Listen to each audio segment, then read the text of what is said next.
Well, hello ladies and gentlemen, and welcome back to OLC TV for some more Total War 3 Kingdoms. We have the new DLC, The Furious Wild, and I've been playing it for a little while. What I'm doing here is doing a faction preview series. There are some updates to come prior to general release for this DLC, so I don't want to start either my Perfect Start series or any Let's Plays of this campaign until those updates have all been installed.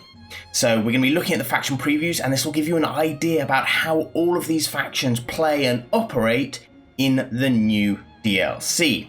Now you can see here our choice of who we play as. This UI has changed quite dramatically. And just having a quick look here on the left hand side, we have recommended characters, and they will always give you the three kingdoms: Cao Cao, Liu Bei, Sun Jian. When Sun Jian dies, Sun Ce. I'm assuming later on after Sun Ce has died as well, though we don't have a start date of that period, it would change to Sun Quan. We also have these three down at the bottom who do change depending on the start date, as you can see, though it does drop in Meng Huo for these two. In the 182, you cannot play as the Nanman soldiers, the Nanman generals. As you can see, they are all in the unavailable pile down here. Now, we have, of course, the standard coalition chaps to choose from as well, if you don't wish to be any of the recommended characters. For some reason, since getting this update, my Tao Qian has become locked again. I think this is a bug and I have reported it. And then we've got the Empire, where we have Shixie, our new governor faction to play as, who we'll be checking out in another preview.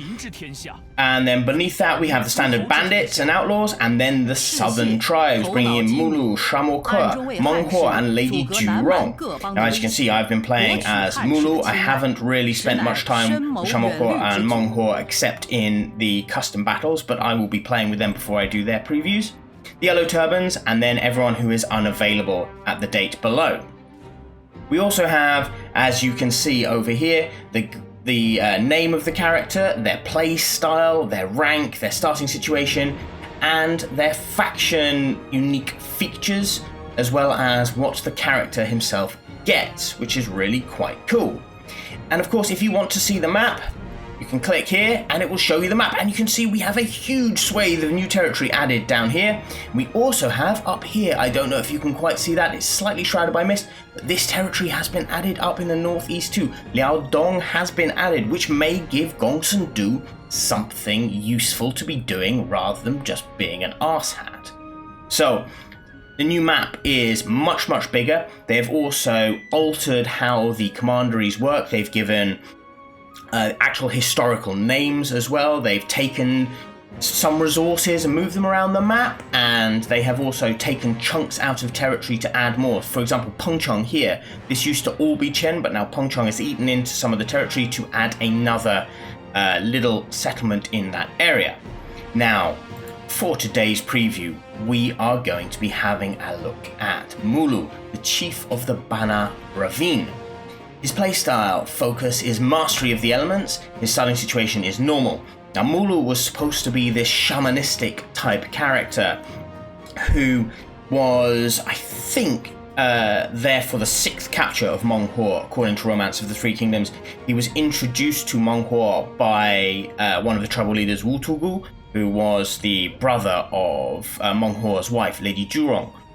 And Mulu, actually, with his mastery over animals especially, because he is the guy in charge of the elephants in this game, with his mastery over elephants and other animals and his general understanding of the terrain, he was able to actually successfully defeat Zhuge Liang's forces on several occasions.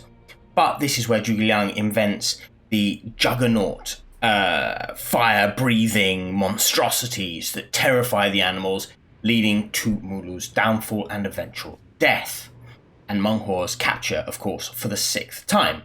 Now, just having a look at his faction, like the Nanman, he has pride and rituals. Sorry, not like the Nanman. Like the Nanman, he has his own specific Nanman units and building structures. Okay, so for him specifically, he has Loyalty of the Beasts as his faction feature, and Each Namman will have their own faction feature that if you confederate that faction, you get access to it yourself. So the further you grow your empire as the Namman within the Namman territories, by confederating the other Namman tribal leaders, you can expand your unique features. So for example, were you to capture Mulu as another faction leader, you would get access to his Loyalty to the Beast, and you would get access to all of his unique units, which are the Ravine Warriors, who are expendable assault troops. They're very good against shielded troops, but they die. They just die. And of course the War Elephants and the Southern Elephants.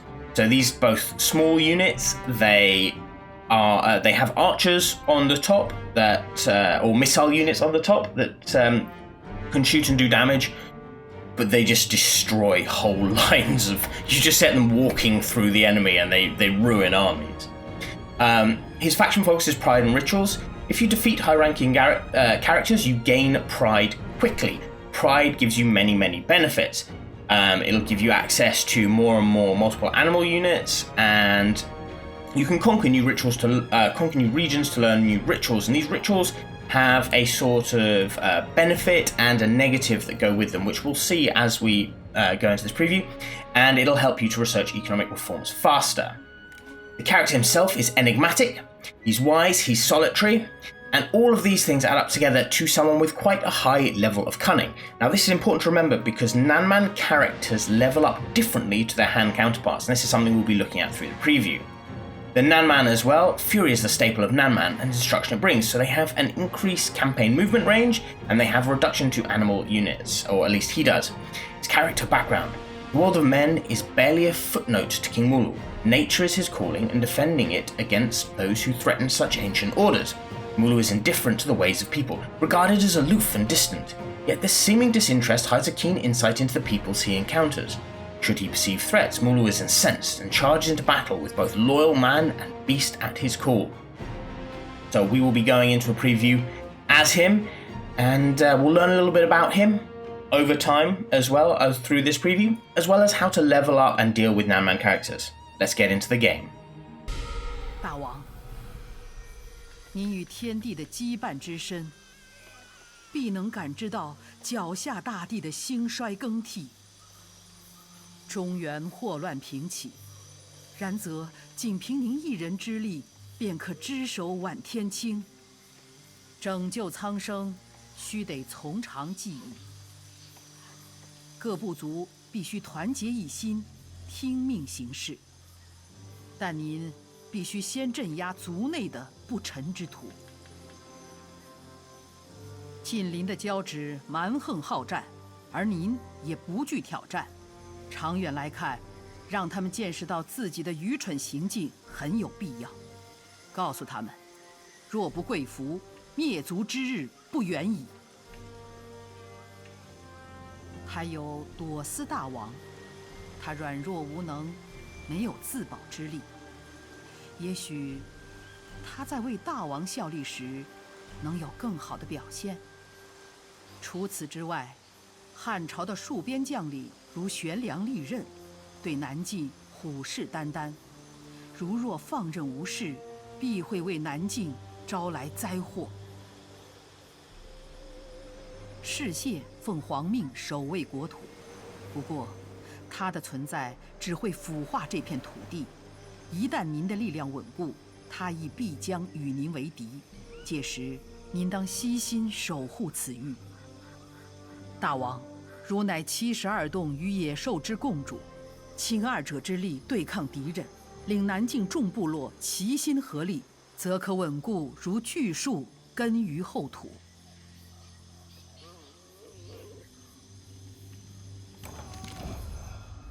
Okay, ladies and gentlemen, here we are. Now I need to apologize for not having the standard cutscene that they show at the beginning of each campaign, because the Nanman have a really cool one. But with this build we currently have, like I said, we are expecting updates. It has completely no sound whatsoever, which does render it slightly less effective as an introduction. However, we are King Mulu, the king of the Bana Ravine. Long have we defended with an unmatched power against those who would seek to corrupt and pollute the land. Now that strength is required more than ever to unite the tribes against enemies within and without. The hand looms large, while the tribes threaten to tear each other apart. Unite them, Mulu, and let the land and beast prosper once again. So we need to conquer target ritual regions to unlock powerful bonuses for our faction, and due to our connection with the natural world, animal units cost less and are more powerful, and my god are they powerful indeed. The mission is issued. The ambitious leader takes their first steps. We must take our first steps to unite the people of the south. We have feuded with our neighbours for long enough. Now is the time to strike and send a message to our enemies. Destroy or vassalize the following faction. Julrong tribes. We get 2,000 and Julrong are actually... It's worth noting, Julrong here, we have Wanwen. You can see here how the territories have changed. So this is Julrong Commandery. The city or the settlement name is called Wanwen. This is Shisui. And over here we have the symbol that denotes what type of settlement it was. Previously it would be written and we had this. Now we just have this. That is worth taking note of.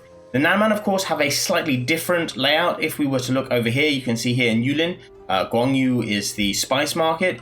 Julrong, here we have another rice paddy, and this is Linchen. And Julrong Longbien is the capital city of Julrong Commandery. And you can see that actually Julrong here is half commanded by Shuxia.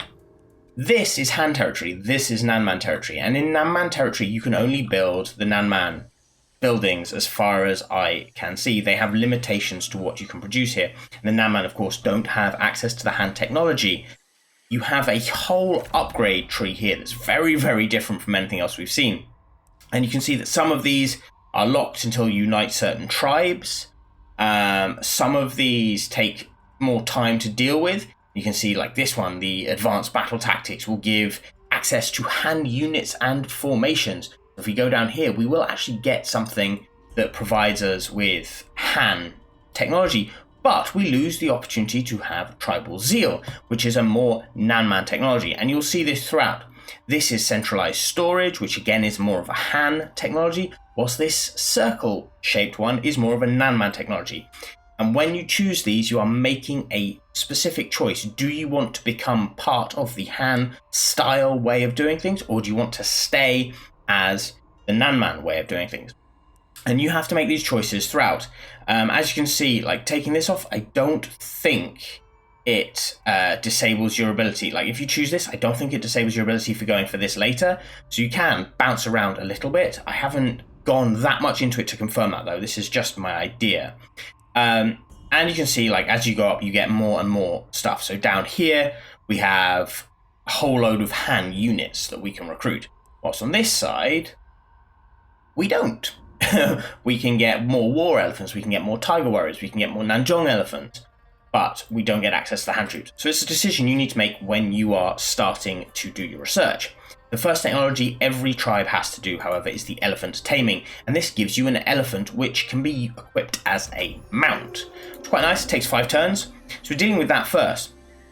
Now, having a quick look at our court, we have Li Bao here, who has very low general satisfaction.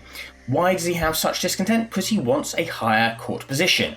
Now, why does he want a higher court position, rank 3? Because Mulu is rank 1. Now, Mulu is rank 1 because he, of course, has this thing here, pride. And the more high-level characters we defeat, the greater our pride. And pride, as you can see, will start to build up and build up and build up in a similar way to sort of Sun Jian's conquest mechanism. And the higher up you go, the more benefits you get. So right now we have minus 15 upkeep for animal units. But up here, we get an increased number of animal handler units, elephant unit increase number for recruitment, more range damage for animal troops, which is because the elephants have archers or missile troops on top. We have reduction upkeep, and we have increased melee, and it keeps increasing the higher you go. Now, animal units are relatively expensive, but for Mulu, they become quite cheap if you keep pushing this. In our court, we of course have Mulu, we have Li Bao, and we have Norbar, I think is how you say it, the sneaky chief. Now let's just take a quick look at these generals. So Mulu, Mystic Lord, he's our chief. He has his own unique armor, but he has just generic Machijian swords. and he has an elephant mount. Now, an elephant mount, these guys, like elephants, are extremely powerful. It gives you a 15% chance of evading capture, 30 charge bonus, increase to resolve, and it has its own special abilities. If you are riding one of these elephants, I don't believe you have access to any of your generic abilities as a foot officer or a horseback character. You have to use like gore, stomp, and trumpet, which like the trumpet is sort of like a roar, and gore and stomp are just really, really powerful attacks. You can't dismount as well, and you can't duel. So bear that in mind if you're giving someone one of these. Now, Mulu, of course, has high cunning, but this does not mean he is a strategist like you would get with hand factions. You can see down here for skills, you can choose when you upgrade where you want to put your points, and each one of these points will give you a massive boost to that specific skill. So for example, Mulu right now has 112 cunning. Were we to upgrade all of this, that's plus 50, we're going to get pretty damn close to 200 cunning, just straight off from the upgrades up here, and then with some accessories we can get him all the way up to 200 cunning, should you wish to do that. The other ones he's pretty average at. He has slightly higher resolve than anything else, so if you wanted to push resolve, you could make him legendary in 2 levels. Also, below we have these personal goals. Now these happen across time, and they will give you benefits too. So, for example, if we fought duels with this character, after we've reached level 1, he'll get a plus 5 melee evasion. After level 2, he'll get plus 10. After level 3, he'll get plus 15. If, for example, we win some defensive battles with this character, he will get disciplined for his own retinue, which is quite fun. Over here, Shaman Rights. So if we recruit captive generals after winning battles, we'll get more replenishment. Now, if we will start killing huge numbers of people, we'll get more melee armor piercing damage, and the like. So each one of these will happen after you've successfully achieved the requirements for that rank. So you can get all of these, which will start to boost your character in other ways rather than just their stats. This one deals with the stats, this one deals with more of the skills and abilities like terror and stuff like that. More of the passive stuff. Now, over here, you've got the standard thing, followers. We don't have a Nanman style follower. You can get shamans and the like. Unfortunately, we just have this guy, so I can't show you that, but hopefully we'll get one later. And we do have these cool things here, as always, and we get Mulu's Bell. So Mulu's Bell is plus 10 authority and 15 morale for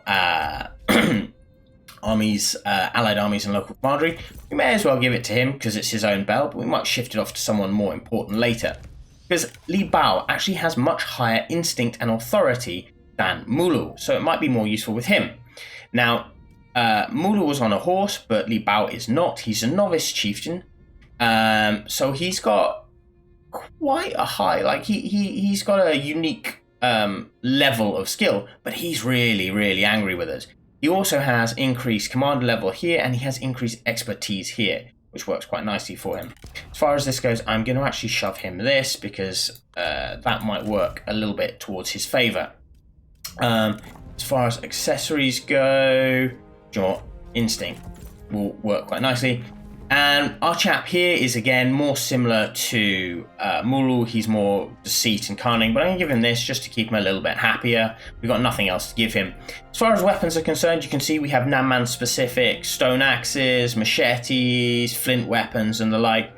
You can still, I believe, equip the hand weapons because of course Mulu has these swords, and as far as I can tell, they seem to be able to equip anything they want. I don't think they're limited to character type in the same way that, you know, champions and vanguards are.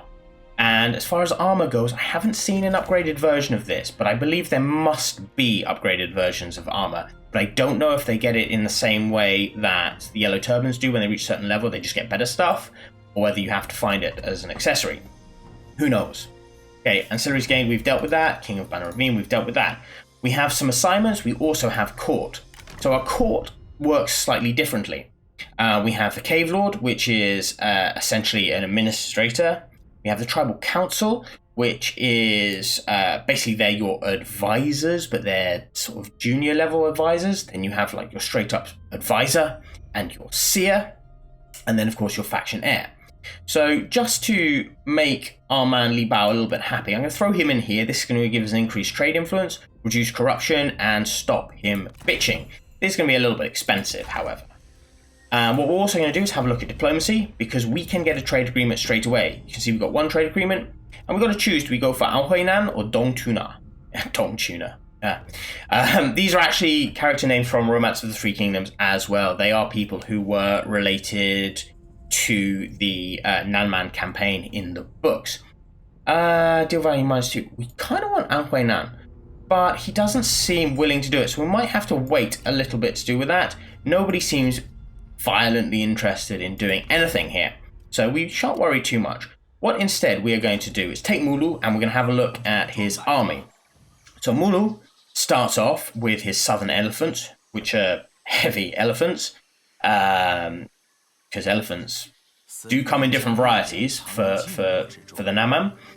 He has his Nanman Warriors, which are axe infantry, but they cannot adopt advanced formations. They are basically like your standard axe band. We have Nanman Spearmen, who are anti-cav, but they have no shields. We have Slingers, who, as far as I can see, are absolute crap. And what we can do, though we can't recruit now, is recruit other troops to these factions in a second, where you can get, for example, his expendable tribal shock troops and the like. We also have in our army Li Bao. Now we're going to go and attack Jiaozhi, because Jiaozhi is our first mission.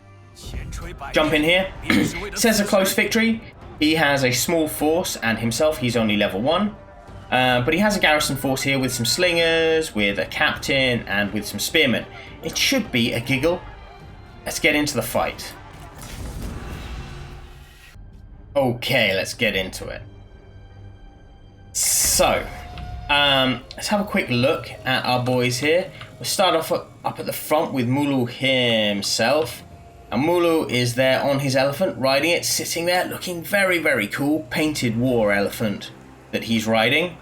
Over here we have our southern elephants, and you can see we have our missile units on top. We can put them on fire at will. These guys as well can be used in sieges. They can knock down gates. They are supremely useful troops. And you will see in this battle, they hurt when they hit. We have our Nanman axes here with their rattan armor. I forget which commander it was. There was one of the Nanman chieftains who was famous for rattan armor. That was very, very lightweight, but could still stop a sword blow or an arrow from piercing it. But of course, Zhuge Liang realized that the rattan armor would be dry despite the rain, and set fire to them and killed an entire army. But yeah, there they are with their cool stuff. And then here are our Nanman Spearmen with their bamboo spears. I love the bamboo spears. They look so cool. And by the way, I just love the flags as well with the elephant faces on it. More axes across here, and we'll go to the back and we'll have a look at our slingers. Our slingers are here. They've got clubs as their melee weapon. They're just not very good. The slingers, really. I sort of have a similar feeling to slingers in this game as I do slingers in Troy. They're useless. But they're good at distracting enemy and dying for you instead of someone important. And then a generic character here in Li Bao. This is what they look like when they're on their horses. He's got a big machete and a hat that sort of looks like he got it from a tribal Burger King.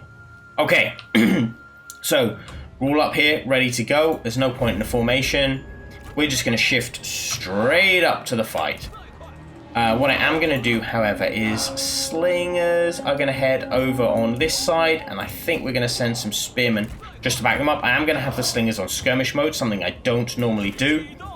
Our man here, Mulu, he has trumpet because he's on his elephant. Now, trumpet is like a Roar of the Beast type deal. It gives you a really, really decent hit to the enemy morale. You also have Gore, which is a 19k splash damage charge into the enemy. If you time this right and you can hit, especially if you're flanking an enemy unit, the damage you do is just incredible. And then a Stomp, which is a smaller 3.8k, when you're in the middle of the unit, deal damage type deal. Very, very nice. Our southern elephants here, do you know what, you can rock up here as well. Our southern elephants here can start shooting as soon as they're in range. They don't really have anything that can deal with my elephants directly. Their spears might slow them up. So we don't want to charge the spears straight up, but we can run up and down all of these guys without being really damaged in any way, shape or form. Just going to speed things up as we get into position, because my guys up there are moving rather slowly. We're going to advance you up here. We're going to advance you up here. We're going to shift you off to this flank. Hello, elephants. Shift you off to this flank. Mulu and Li Bao are going to head straight up. Go! So, Li Bao has a Rending Strike, which is pretty effective, I have to say. 7.5k, minus 25% armor, will do a deal. And he also has this Miasma, which is enabled in Forest, which gives him an extra speed, range attack, morale, and melee attack rate, which is really quite handy. Right. Bam, bam, bam. Here we go. Bosh. Oh no. We're too far away. It's not going to hit. That's my mistake. Okay. Axes. These axes are going to take the flank here. They're fixed in position here. You guys shift over to this flank. And elephants, it's time. It's time. Go for a walk, boys. Go for a walk. You chase. Kill them all. Mulu. Over here. Axes. Over here. Spears. Sorry, slingers. Shoot them. Where are my spears? These are my spears. Here, please, boys. Now watch these elephants as they enter the fight. Look at the health bars. Go. Look at that. That is just insane. Now, if we just take these elephants and we say, do you know what? Keep walking. Keep walking. Keep walking. It's not like a cavalry unit where you need to charge. They just walk and people die. Now, it's not quite the same as when they charge, I'll grant you. But the damage, the sheer damage is unbelievable. Anyway, they have quickly become my favourite unit, as you might have noticed. You, go kill. You, go kill. You're killing over there, that's very nice. Elephants, gang up. Do you know what? All of you guys, gang up on him. You kill, don't stop killing. You kill and don't stop killing. You know what, take that off. I'm going to smash him. He is going to flee eventually. Back you come. Li Bao. On him, please, if you don't mind. And we will speed it up. That is just complete and utter destruction. So he is going to flee. It's only a matter of time. Their army is completely wrecked. Completely. And just because of an elephant charge. And it was literally just an elephant charge that dealt with that. The elephants ran straight across their front line and they were utterly annihilated. He is going to flee. Victory is ours. It is that easy with elephants. Decisive victory. And I should say as well, we're on very hard here for these faction previews. I use that as pretty much the basis for seeing how the game works for everything. And we are on extreme unit size as well. So the elephants, see that 441, they just walked across, we didn't lose a single elephant as well. We lost 103 troops, which is nothing. Series gained, we got a machete, and here are our options. We can sack and withdraw, we can loot and occupy, and we can occupy. You see here it notes now you have penalties. Sack and withdraw, it doesn't note you have penalties, but you do have a lot of penalties. But they're not your penalties, they're their penalties. That's why it doesn't say them. You can vassalize the faction after you beat them, or you can confederate. Now, confederation may be seen as an act of treachery, but I have played with Mulu now for a while and confederated most of the tribes, and I've never seen it been treated like it was treacherous. But we do gain any fealties owned by this faction with both of these, or occupy as well, which is where they're destroyed. But this faction will be consumed, their lands and family members will join the conquering faction. So this way, we get him, Yunu, to join us, and any of his family members. But other officers may leave if you choose this. And this as well now gives us the Jiaozhe tribes. Tribes united, we now have 2. We of course are Mulu, and we get plus 10 prestige from Frailties, plus 1 available armies, research rate, blah blah blah blah blah. Now we have Jiaozhi, we get another plus 5 prestige from Frailties, plus 5% research rate, and plus 10 from commerce. But we do get a negative to relations with the Han Empire. The more factions we confederate, the greater our diplomatic penalty with the Han Empire, because this -5 stacks. We, of course, as Mulu, are bordering Shixie. Right now we're peaceful, but it may build up.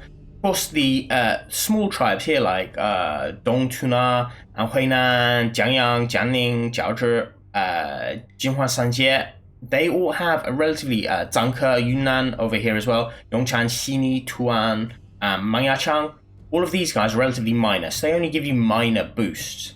But the bigger guys like Wutugu, who is the brother of Lady Julrong, Yang Feng, not Yang Feng of White Wave Bandit fame, a different Yang Feng, Shamuke, Menghua, Duosi, they give you big benefits. Big benefits. If we look at Menghua, of course, the most famous of the Nanman tribes, he gets Nanzhong champions, he gets increased tribal council positions, he gets Nanzhong spearmen, and an increase to elephants.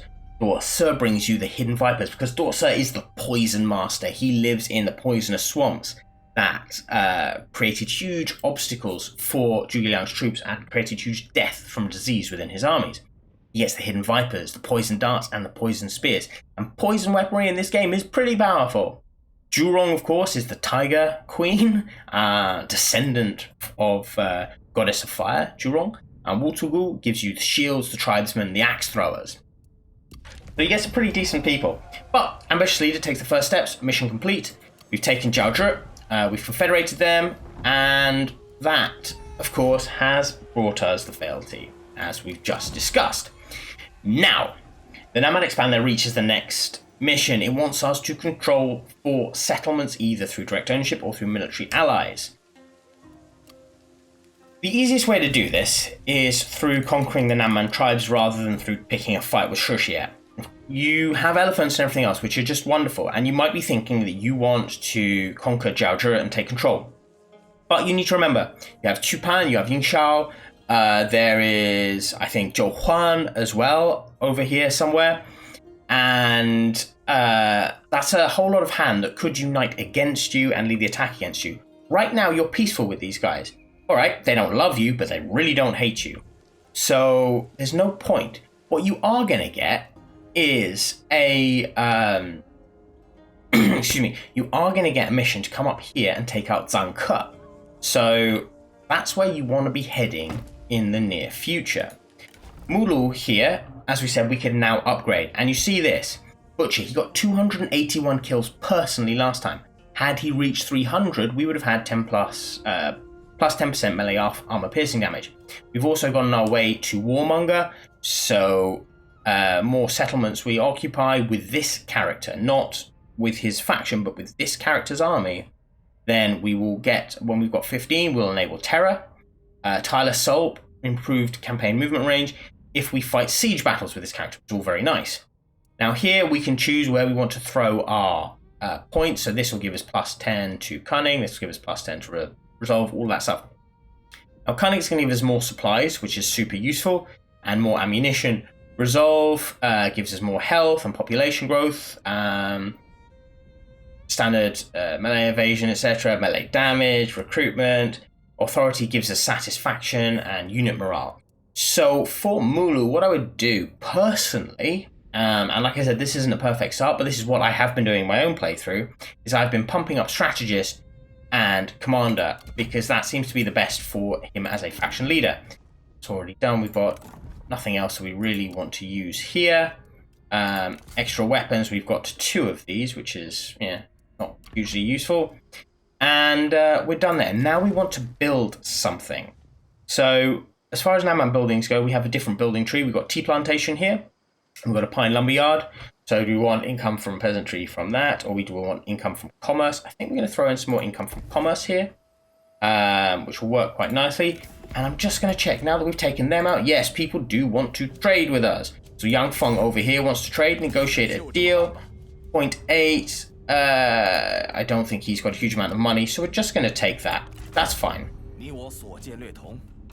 That will work quite nicely. We could go for non-aggression pacts or military access with other people, but I'm not super fussed for now. We do have an assignment, but these assignments, as you can see, we don't have the required reform for most of this stuff. I think all we can do is actually scout. So what I am going to do is... hello. I'm going to have him go and scout out... Oh, he can't, unfortunately. That is a shame. Right, in that case, just scout out this 5% chance, cost 100, go knock yourself out, buddy. Keep an eye on Shushier, because we don't trust him. Then, further to the north we have Dorsa, and it does say in the introduction that Dorsa is not to be trusted, but Dorsa is one of the unique leaders for the Namman, so he is worth trying to confederate if you can as fast as possible. So we are sort of going to head up there. Now we have our first thing, the Ritual of the Stone Forest. Because we've conquered more territory, we have more chances to do rituals. So they said that Ashima, having been forbidden to marry her love, turned into a stone within the stone forest. This powerful symbol attracts many pilgrims to the grey walls of the forest, and the site itself contains a strange power. So we have gained the Ritual of the Elephant for Mulu, which will increase our construction costs and construction time, but will boost our character satisfaction and public order. Or the Ritual of the Ox, which will reduce construction time and construction costs, but really affect satisfaction for our characters. Now, let's just have a quick look here. Li Bao is very happy. These two are not, I mean, especially Yunu, because we've just taken him. They're not overly excited with it. So we don't really want to affect our characters in a, in a negative way just this moment in time. We're going to head up here because we're going to head up towards... There's the stone forest there, by the way. We're going to head up towards Zhangke and Dongtuna. What we're also going to do is have a look at what we can recruit. So here you can see we can recruit more war elephants. We can only have 1 unit of war elephants at this stage and 2 units of southern elephants. Now, our single unit right now is extraordinarily powerful. Imagine what more can do. What we can also do is get the Ravine Warriors. Now, these are the expendable assault troops that we talked about before. They're unique to Mulu, unless, of course, he is confederated by others. So we're going to get a couple of those, just so we can check them out for a little bit of variety. I think we should get some more spears, just in case, and... yeah, I'm going to get 2 lots of spears, and that will work quite nicely for them. And then Yunu, do I want to bring Yunu out? I probably do.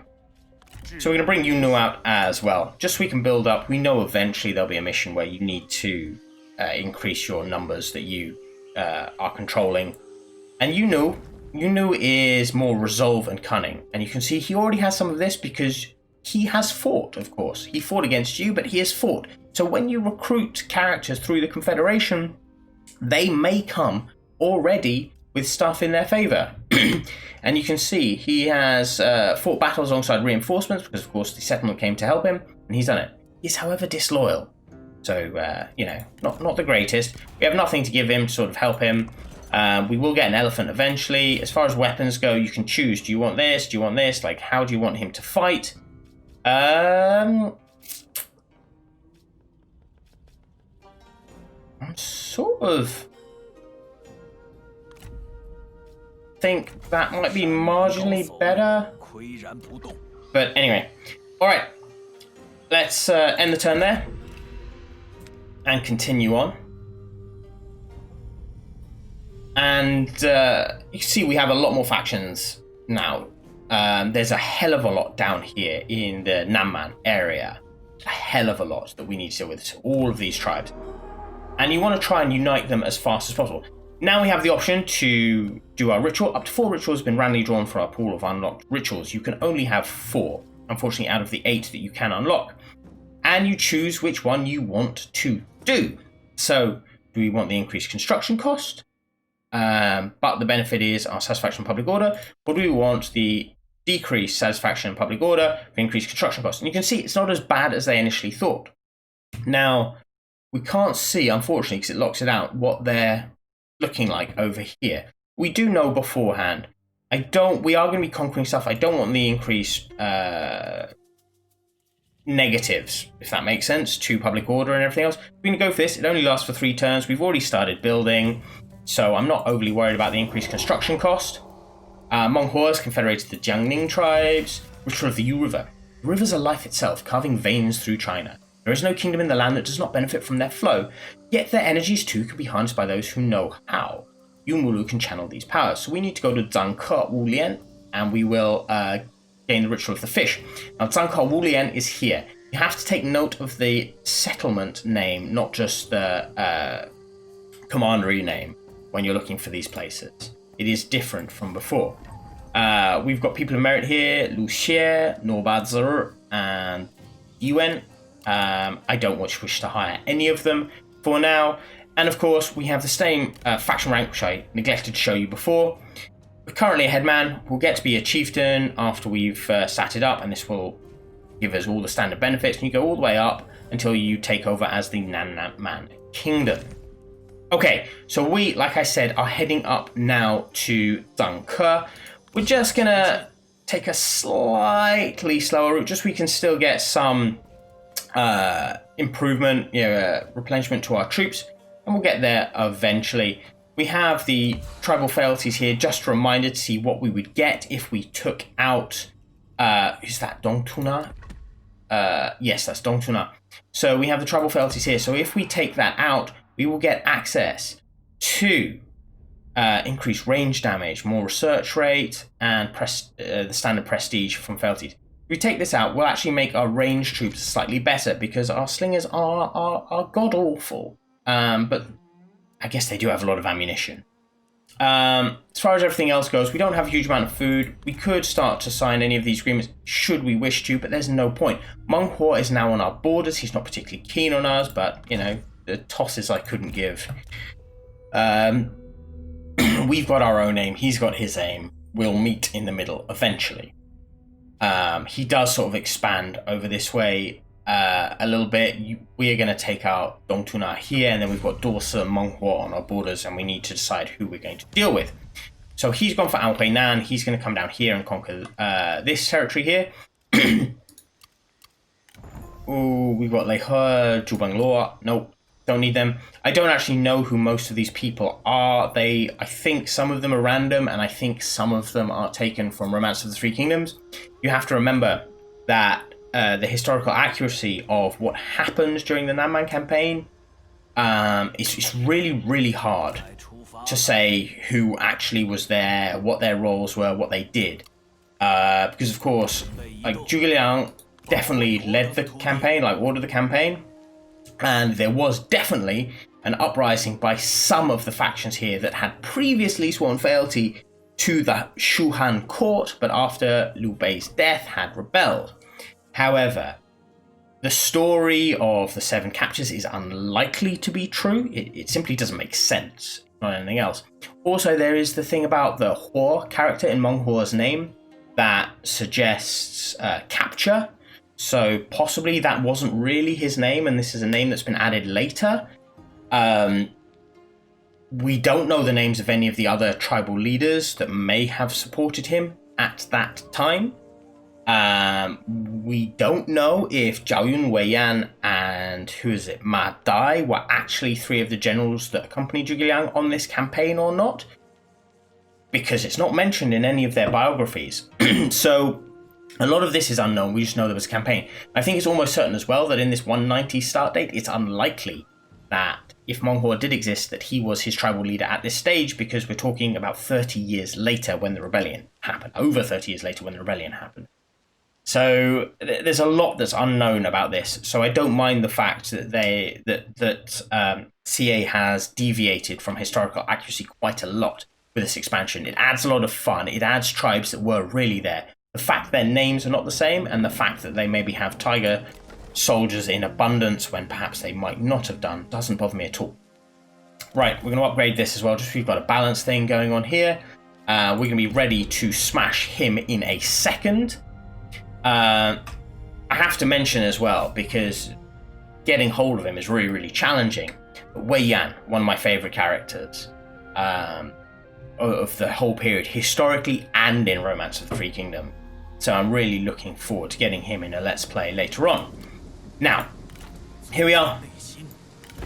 We have our buddy here, Dongtuna. He's in Zhangke, Wulian. We're going to attack it, issue a declaration. Got a close victory here. Again, it's saying a close victory because, you know, he's got reinforcements and all the rest. It ain't going to be a close victory. Let's go in and smash his face off. Okay, the elephants just rule in this game, especially the early stage and against the Nanman, because the Nanman don't have a huge amount that can hurt the elephants. Dorse has his what's it troops, his poison troops that do hurt the elephants. But of the other Nanman, I haven't really found anyone apart from Julrong's fire warriors that really can compete with Mulu. Mulu is crazy powerful early game. Really, really powerful. Even the Han armies, you can stomp all over them until they've got like overwhelming missile fire to kill off your elephant. Because they can, like the Han can put down a lot of crossbow fire. And I do mean crossbow fire. Archers don't quite have the same punch. But the crossbows can just thump. Right, here we have a settlement. This looks like a standard Han settlement to me, which is a bit of a shame. There are Nanman specific settlements. I don't know if this is a bug or not. I swear it was different in my own campaign. Anyway, doesn't matter. We got a lot more trees than we'd normally have, I guess, for a Han settlement. We'll shift over here. Come on. We're going to take that off. We have no fire, but we do have elephants. So, who gives a toss? What have they done? Have they set anything up here? No, they have not. They do have Nanman Spearmen, however. So, 1, 2, you boys, shift up here. Take a beating for the team. Good men. You, and you are going to start. Where's the range? Here. Shift here. What I will want is... I think we can thump straight through there with the elephant. But I'm going to take you boys over here. Because they still got a setup over there. And we might be able to flank them. Right. You guys can now start to advance because our slingers will be taking the damage. Elephants are also now going to advance. You, and you start to advance. Dongtuna can duel. I don't wish for any of my generals to duel because I'd rather just bring him in and confederate through that, whilst otherwise we risk killing him. If we do duel, these two boys here, they're on horses. We're going to ride straight up into this unit. I'm not going to charge into them because of course they're spears, and if they're braced then I'm going to lose my horse. Might lose my horse anyway. Right, now we'll go. Bang. In you go. Smashy, smashy. Hello. Are you going to do it? Thank you. Excellent job. Right. We want none of this. None of this. Mulu, in you come now. They've been suckered in. And elephants. Yes, ride. So as you can see, we have lost an elephant. That is because of all the arrows coming in this way. Our elephants are just going to walk through here. I want them to just keep walking, if possible. Mulu, you stay here. You, Nul, and you focus on Dongtuna. Let's see if we can force him to run. Right, boys. In we go. Charge. Rush in here. You boys, charge. Slingers, up we come. I know that looks like a little bit swamping. I will sort them out eventually. Mulu, please, keep going. My elephants are being bogged down, unfortunately. So let's march off this way. Please, boys, if you don't mind, just get out of there. Yeah, if the elephants are bogged down, they will start to lose casualties. That has to be noted as well. Mulu is now up here. Let's do a gore, because we're in a big group here. Gosh, look at that destruction he just wrought there. The gore is incredible. If you can get it to go off in the right place, it is absolutely insane. Our elephants are chasing off these Nanman slingers. Here come the troops. Charge in here, boys. You boys charge in this side. Let's finish them off. Smashy, smashy. I would quite like, yeah, 1 unit of you to come and chase. And I want Slinger 1 and Slinger 2 to lay down your rocks in this direction. Mulu. Oh, sorry. I clicked on the wrong thing. Mulu starts trumpet to make them lose some of their shit. Did I cancel that? If I did, that was an accident. I wanted him to do it and then move. It's alright, you can do it on him. Right, they're starting to flee because there's flanking attack. Mulu, you can come back here and deal with him. You guys, keep chasing, please. Don't stop, don't stop, don't stop. Keep riding. Please keep riding. Go on. Just walk through. Walk through, walk through, walk through, walk through. Because if they walk through, you just cause casualties simply by your presence. Smash! Excellent job. You guys, in you go. Support there. He's running. Right, they have some support mechanism up here that needs to die. You boys, come over here. Take that ground. These guys are running. No, you over here. I did not mean for you to do that. You and you go take the territory over here. You form up here. You go take that. Mulu is suffering some damage from the archfire, but I'm not overly worried. Okay, he's come back. Wasn't expecting that. I thought he'd run away with such low health, but it does not matter. Charge in, boys. Charge in. Smash everything under the sun. Come on. Take them out. Take them out. They're gonna run. Go, go, go, go. You go after the slingers. Everyone else will fight there. He's run away, which is good. You over here. They still have not broken. And these axes still have not given chase, which is really disappointing. Forward. Take this ground. It is just them. If we can trap them. No, it's not just them. These guys are reforming. So, charge. Charge, charge, charge. You, up this way. Slinger and Slinger, up this way, please. Everyone will come in. Smashy, smashy, probably not the best thing for you, because you're quite badly hurt. But, Mulu, if you don't mind, in you come. Pop some of this. And charge in here, and we're going to have another gore. That's going to really ruin their day. Off he pops with a gore, even though they're routing. Come on, come on, come on, come on, come on, come on. Oh, it's too late. Shame. But it's victory, and again, it wasn't particularly challenging. Elephants through the front door. Decisive victory. Yeah, we lost a few men. Elephants got 400 kills. He got 363, which is really good because that should boost some of his stats. The rest of our people did not kill. That is the one worry I have found so far with Mulu, is that you overuse the elephants so much that your troops don't really get any veterancy.